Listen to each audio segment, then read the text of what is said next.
Caroline, you've been playing so well this tournament, and it seems like everything's just falling into place for you, and that it's your time to win a Grand Slam. Is that how you feel?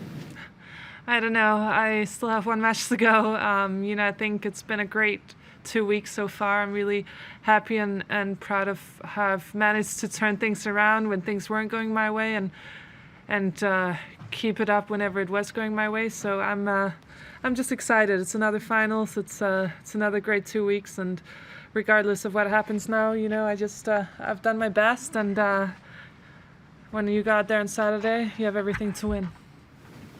You mentioned that match with Li Na today back in 2011. How long has that moment stayed with you and throughout the years, and what did you learn from that?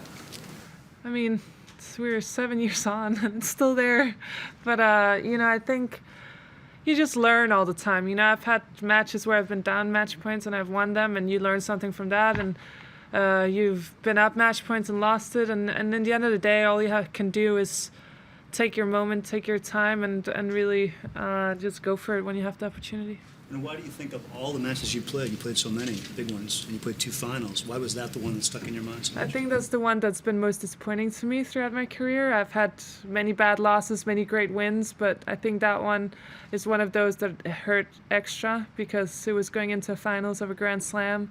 I felt like I was playing better on the day, and I felt like it was my time to get there, but I think that's why it hurt extra that I lost that day, and especially with being 1 point away. And I think if you ask any player, they'll always have 1 or 2 matches that they'll think back on and that hurt extra, and in the end of the day, it's tennis. Anything can happen, and that's why you have to fight till the last point.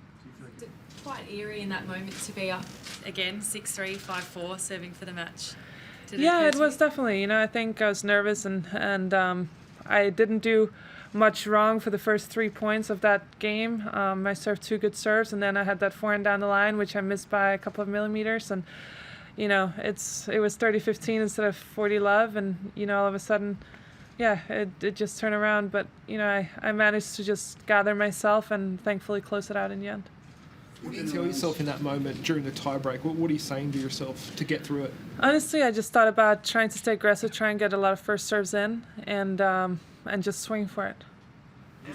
You've been around so many different sports: marathon, boxing, golf, etc., hoops. What are some of the things you've learned from other sports? Well, you can learn a lot of things from different sports. Obviously it's different playing individual sports, and it's different, team sports. But, I think having David there by my side, and obviously he's had an incredible career and played so many years.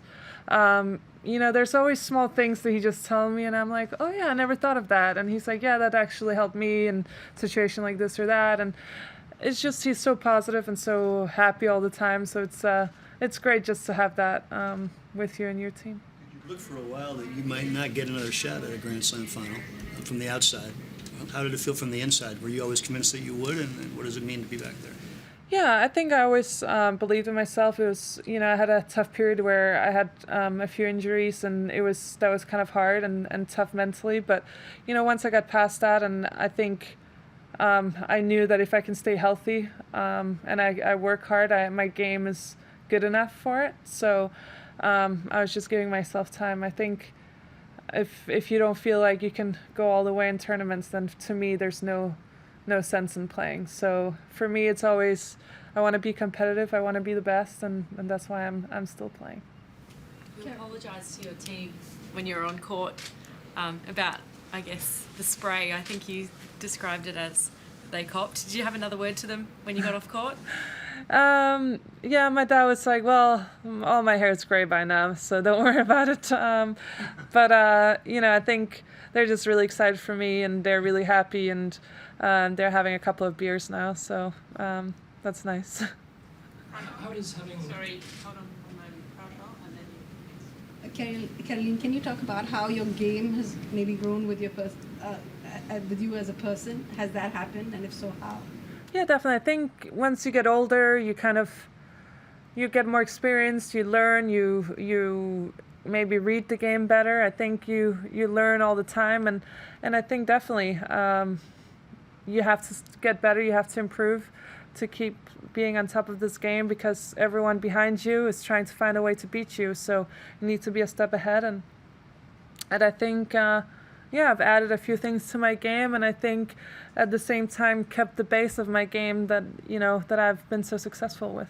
And this is your third final, and as they say, it's sometimes third time lucky. Do you believe in luck after what you've gone through in the last 2 weeks?